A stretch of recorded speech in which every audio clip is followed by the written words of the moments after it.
Programme के इस segment में बात करेंगे जी। आज हम हक महर के बारे में और जानने की कोशिश करेंगे कि हक महर निकाह का चूँकि एक लाजमी जुज़्व है, तो निकाह नामे का कौन सा ऐसा कॉलम है जो कि सिर्फ़ और सिर्फ हक महर को डील करता है। हक महर के ज़रिए औरत को कानून और हमारा दीन इस्लाम जो है वो क्या तहफ़्फ़ुज़ फ़राहम करता है। औरत के हकूक़ पे बात करेंगे, हक महर पे बात करेंगे। तो इसके लिए माहिर क़ानून चौधरी नसीर कम्बो साहब आज हमारे साथ स्टूडियोज़ में मौजूद हैं। कम्बो साहब, वेलकम करते हैं अपने मॉर्निंग शो में आपको। कैसे हैं आप? जी, बहुत शुक्रिया। अल्हम्दुलिल्लाह मैं ठीक हूँ जी। आप कैसे हैं? अल्हम्दुलिल्लाह, अल्लाह का बड़ा एहसान है। कम्बो साहब, बड़ा इम्पॉर्टेंट ये सेगमेंट है हमारा। रमज़ान में भी हमने पूरी ट्रांसमिशन में कोशिश की कि ऐसे सेगमेंट्स हम ख़ास तौर पे रखें जिसमें अवेयरनेस जो है ज़ाहिर है हमें मिल सके। तो आज का भी ज़ाहिर है अवेयरनेस से रिलेटेड है। हक महर हमारा कानूनी, इस्लामी, मतलब हर तरह से औरत का ये हक है।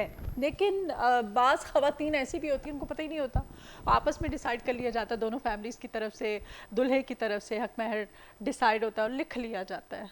कब अदा करना होता है, क्या उसकी टर्म्स एंड कंडीशंस होती हैं, क्या बताएंगे? जी, बिस्मिल्लाहिर्रहमानिर्रहीम। बहुत शुक्रिया।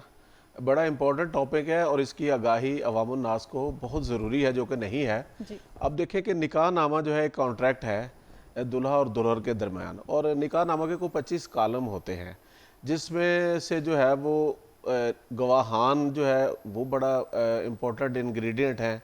दुल्हा और दुल्हन का इजाब कबूल और निकाह नामा साइन करना बहुत इंपॉर्टेंट इंग्रेडिएंट है। और इसी तरह जो है वो मेंटेनेंस जो है वो उसकी बावत है। निकाह नामे पे दूसरी शादी बगैर इजाज़त के की जाती है तो उसके कॉन्सिक्वेंसेस बताए गए हैं। और इसी तरह निकाह नामा में बताया गया है कि जो भी इंफॉर्मेशन है दुल्हा की तरफ से या दुल्हन की तरफ से और उसके स्टेटस की तरफ से, वो कुंवारा, रंडवा या तलाक याफ्ता, ये सारी बहुत ज़रूरी है, अदरवाइज़ ये चीटिंग है। अब इसी तरह जो है वो निकाह नामे का जो हक महर है ये एक लाजमी जुज़्व है और ये शादी का कंसिडरेशन है।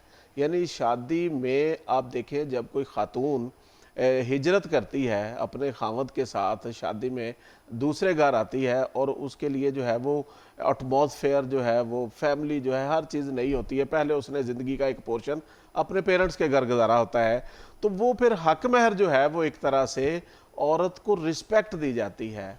औरत जो है वो उसको जो है वो बताया जाता है कि आपकी जो दुल्हा है उसके सामने क्या इज्जत तकरीम है। तो हक महर का जो है वो हमारे निकाह नामे का कालम जो है वो निकाह नामे का कालम 13 से 16 जो है वो हक महर को डील करता है। और हक महर दो तरह का होता है, जिसको आप मुअज्जल कहते हैं और गैर मुअज्जल कहते हैं। मुअज्जल वो होता है जो प्रॉम्प्ट होता है कि जब शादी हुई, निकाह हुआ, तो उसी वक्त जो है वो खातून को अदा करना होता है। और दूसरी किस्म जो है उसको हम गैर मुअज्जल जो कि कहते हैं। यकीनन बहुत कम रखा जाता है ना, जो जी, मौके पे अदा करना होता है ना वो वो बहुत कम होता वो है। और जो खास जिस पे टर्म्स एंड कंडीशंस लगाई जाती है ना वो फिर उस वो ज्यादा रखा जाता है। बेसिकली ये जो है वो इसमें भी इंटेंशन यही होती है कि दूल्हे को सहूलत देना कि वो हक हाँ महर किस्तों में अदा कर दे। जी जी जी जी। यानी प्रॉम्प्ट डावर जो है मुअज्जल जो है वो अगर आपने 1 लाख रखा है तो उसमें 5,000 मुअज्जल कर लेंगे, 95,000 जो है वो गैर मुअज्जल हो जाएगा। हाँ अच्छा, अब ये जो मुअज्जल और गैर मुअज्जल का कॉन्सेप्ट है, बेसिकली ये औरत का राइट है और खावत जो है उसकी रिस्पॉन्सिबिलिटी है। ये खातून जब डिमांड करे तो उसको पे करना मर्द की रिस्पॉन्सिबिलिटी है। इसमें मोहम्मदन लॉ का कॉन्सेप्ट भी है, मुस्लिम पर्सनल लॉ का, कि हक महर जो प्रॉम्प्ट होता है मुअज्जल वो तो उसी वक्त जो है वो अदा किया जाता है। और ख़ातून को अगर अदा नहीं किया जाता तो औरत मैट्रिमोनियल लाइफ जो है वो उसके साथ, मर्द के साथ कायम करने से जो है वो इनकार कर सकती है। हाँ लेकिन गैर मुअज्जल के बारे में ये है कि मोहम्मदन लॉ या मुस्लिम पर्सनल लॉ में कि अगर और मर्द की डेथ हो जाती है या औरत को तलाक दे दी जाती है तो उस वक़्त भी अदा किया जाता है। लेकिन अगर निकाह नामे में सिर्फ हक महर लिखा है, मुअज्जल है या गैर मुअज्जल है, और उसकी कोई शर्त नहीं लिखी कि ये कब अदा करना है, तो फिर ऑन डिमांड जो है वो दुल्हा जो है वो उस पर लाजम है कि हक महर जो है वो औरत को अदा करे। यूजली निकाहनामे में लिखा होता है हक महर मुअज्जल और गैर मुअज्जल। जो गैर मुअज्जल की जो अमाउंट है, अदालतों का भी यही व्यू है, 2024 में भी सुप्रीम कोर्ट ऑफ पाकिस्तान की जजमेंट थी कि इसमें जो है ऑन डिमांड जब औरत चाहे during the subsistence of the marriage के, ये नहीं है कि उसको जो उसने तलाक दे दी है या खामद फौत हो गया तो वो क्लेम करेगी, शादी के दौरान क्लेम नहीं कर सकती। ये औरत का राइट है, ये औरत जब चाहे जो है वो शादी के दौरान भी क्लेम कर सकती है। और इसी तरह मैं आपको बताऊं कि हक महर जो है, तलाक हो जाती है तो फिर तो नहीं आप कर सकते ना क्लेम। नहीं, जब देखे ना, मर्द डेफर डावर में ये कहा जाता है कि यूजली ऐसा होता है कि औरतें जो है वो शादी के दौरान भी हक महर मर्द नहीं देते, डेफर डावर तो औरतें अदालतों में चली जाती हैं और मर्द वहाँ पे ये प्ली लेता है कि मैंने कौन सा इसको तलाक दी है कि ये मुझसे डेफर डावर क्लेम कर रही है, या जो है वो मैं तो अभी ये मेरी बीवी है, मेरी शादी में है, तो लिहाजा मैंने डेफर डावर नहीं अदा करना। तो यहाँ पे फिर अदालतों के सुपीरियर कोर्ट्स के व्यू हैं कि ये इस चीज का इंतजार नहीं करना, बल्कि ये ऑन डिमांड है। जब औरत का ये राइट है, औरत मांगे तो मर्द देने का पाबंद है। और इसी तरह मैं आपको बताऊं कि मुस्लिम फैमिली लॉ ऑर्डिनेंस 1961 का सेक्शन 10 जो है वो हक महर को डील करता है। और हक महर के लिए जो है आप देखिए अक्सर निकाहनामे में एक छोटी सी अमाउंट लिख के ना हक महर, तो वो जो है वो कह देते हैं कि जी ये शरई हक महर है, शरई, तो कहा जाता है कि शायद ये हक महर जो लिखेंगे ये सवाब है। हालांकि अगर शरई भी अमाउंट वो बताई गई है, मिनिमम वो उस बंदे के लिए बताई गई है जिसका कोई फाइनेंशियल स्टेटस नहीं है, जो एक गरीब आदमी है, मजदूर आदमी है। लेकिन वैसे जो हक महर, वो सिक्का राइजुल वक्त और शरई जो कहा जाता है वो उस वक्त जब ये जाहिर है कंपैरिजन करें आज की करेंसी के साथ तो वो बहुत ज्यादा बन जाती है, बहुत ज्यादा बन जाती है। तो लिहाजा माशरे को या अवामुन नास को ये जो कॉन्सेप्ट है ना, मीगर अमाउंट, थोड़ी सी अमाउंट लिख के कि ये शरण है जी। हक महर जो होता है सेक्शन 10 जो है मुस्लिम फैमिली लॉ, बेसिकली तो ये औरत की सेफ्टी के लिए है ना, बिल्कुल जी। देखिए उसको एक शेल्टर, देखिए हक महर जो है ना, जब एक औरत शादी करके दूसरी फैमिली में आती है, तो आप उसको जो है वो जेवरात की सूरत में, प्रॉपर्टी की सूरत में या रुपए पैसे की सूरत में एक प्रोटेक्शन है औरत को। बेसिकली प्रॉपर्टी तो कोई भी नहीं देता, माजरत के साथ ये तो खैर बात नहीं है, सिर्फ प्रॉपर्टी कोई भी नहीं देता। अब ये जेवर भी अब तो इतना महंगा खैर गोल्ड हो चुका हुआ है, कोई पहनाता नहीं है। लेकिन हम लोगों ने पहन लिए हुए हैं, मेरे ख्याल से हम लकी थी हम दुल्हने कि हम लोगों ने वो पहन लिए हुए हैं जेवर।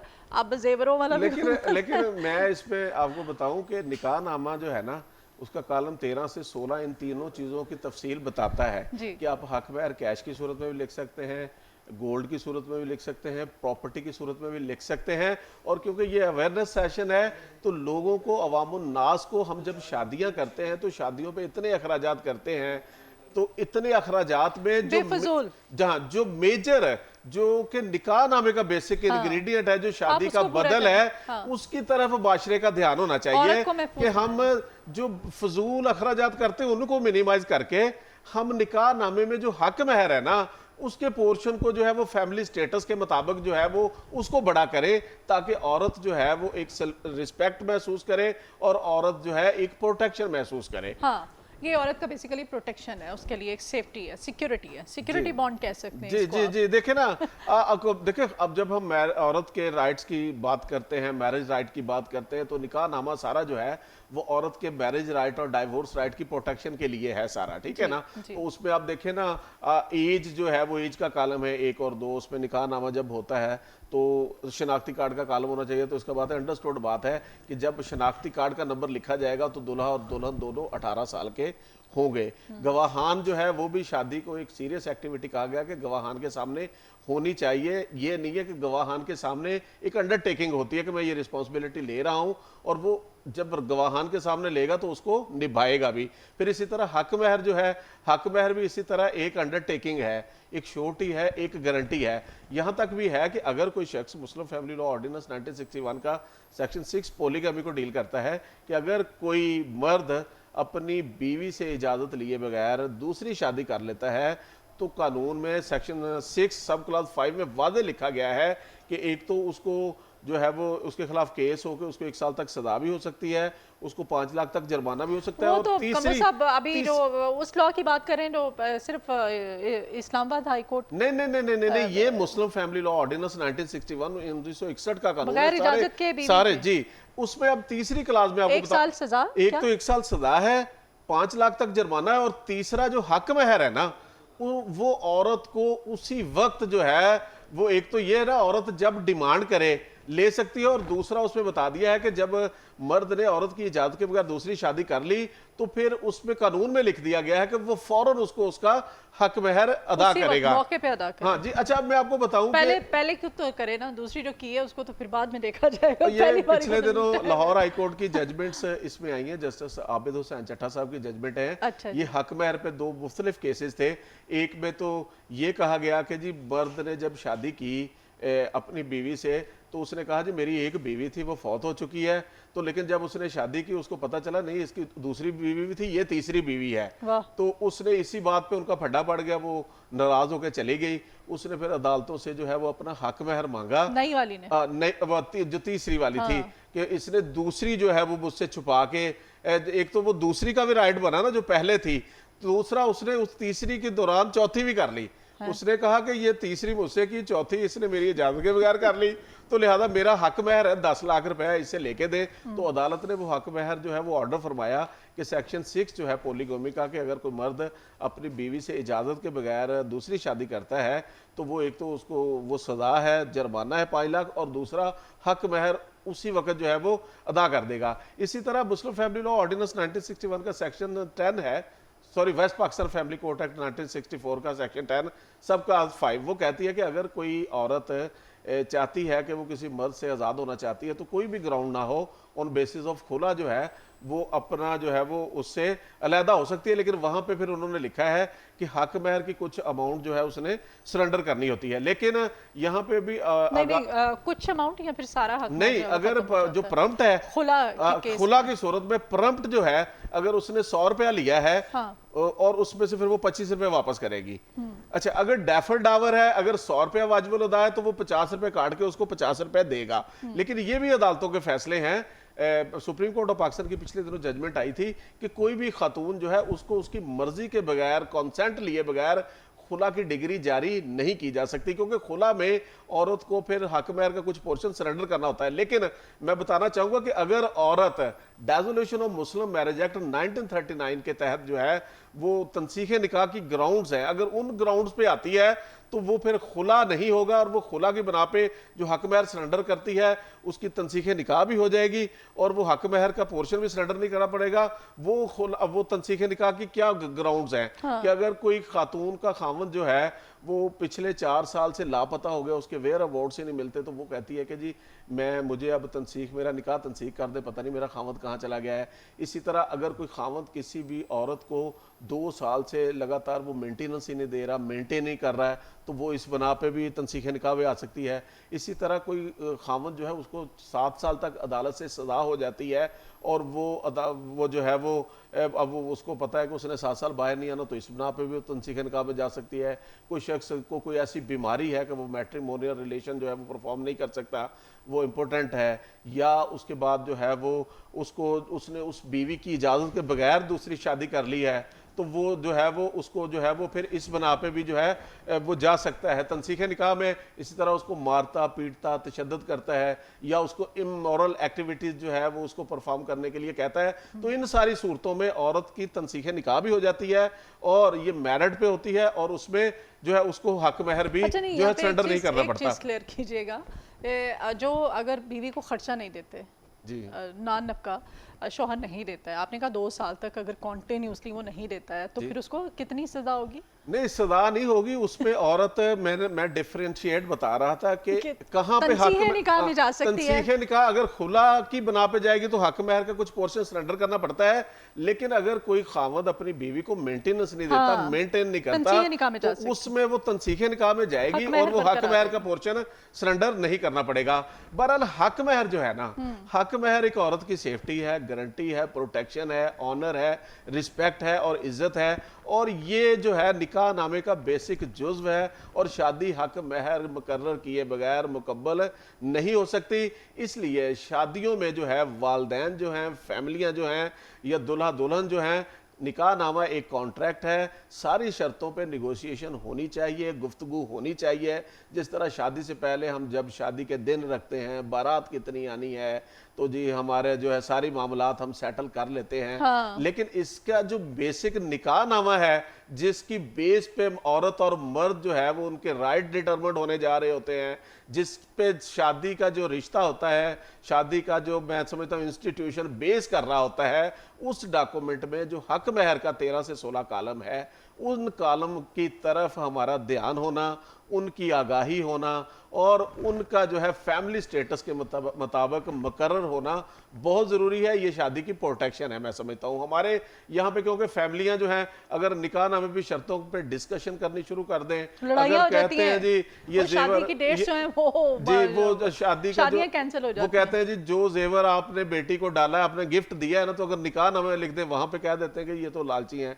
हक महर की अमाउंट अगर बड़ी लिखने के लिए कह दिया जाए कि जी ये तो जी हक महर हमने बेटी आपको अल्लाह वास्ते दी है, हमने जो है वो जो है बाद फैमिलियां कहती हैं जी अल्लाह वास्ते दी है, हमने लिखवाना नहीं। और बाद फैमिलियां अगर कहती हैं कि हमने हक महर लिखवाना है, तो दुल्हा वाले कहते हैं कि ये तो लालची हैं, अब अभी इनके ये हालात हैं, तो कल को शादी हो जाएगी तो ये हमारे साथ क्या करेंगे। शादियां कैंसिल हो जाती हैं, वो शादियों के उसी वक्त मौके पे खुदा न खासा खत्म हो जाती है। तो मैं इसीलिए हालांकि ये औरत का बुनियादी हक है, उसका राइट है, जो उसको ना सिर्फ कानून देता है बल्कि हम जिस दीन से हमारा ताल्लुक है, हमारा दीन इस्लाम हमें ये हक देता है औरत को। ये औरत को सेफ्टी है, शेल्टर है हक महर की सूरत में। तो और इसमें क्या दुल्हन जो है अपनी मर्जी से भी डिसाइड कर सकती है कि भाई मुझे हक महर की डिमांड कर सकती है? नहीं, ये जो होता है ये म्यूचुअल कंसल्टेशन से, अंडरस्टैंडिंग से या एग्रीमेंट से जो है वो दोनों पार्टियों में आपस में, ये अगर दुल्हन शर्त रख दे कि जी मैंने इतना ही लिखवाना है, हाँ। तो वो भी मैं समझता हूँ कि ब्लैकमेलिंग या ज्यादती है।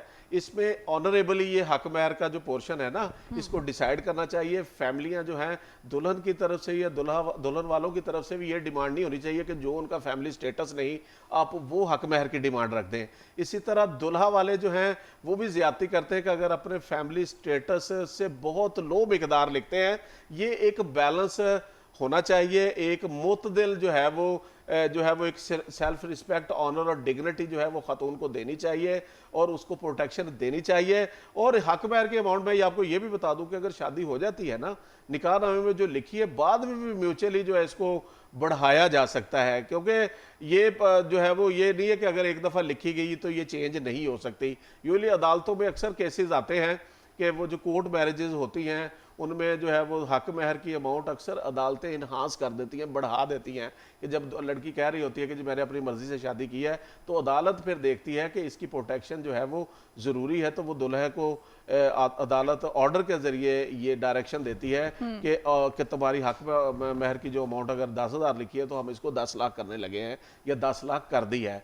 तो लिहाजा हक महर की अमाउंट जो है ये फैमिलियां म्यूचुअल अंडरस्टैंडिंग है दुल्हा और दुल्हन की, इनको आपस में डिसाइड करने दिया जाए तो बेहतर है, क्योंकि जिंदगी इन्होंने गुजारनी होती है। बीच में कि वो उधर से लड़की के घर वाले या लड़के के स्पेशली घर वाले जो हैं, ख़ासतौर पे माएँ और बहनें इतनी इन्फ्लुएंस्ड हो जाती हैं कि वो फिर बाद में मामलात इस हद तक ख़राब हो जाते हैं कि निभा नहीं हो पाता।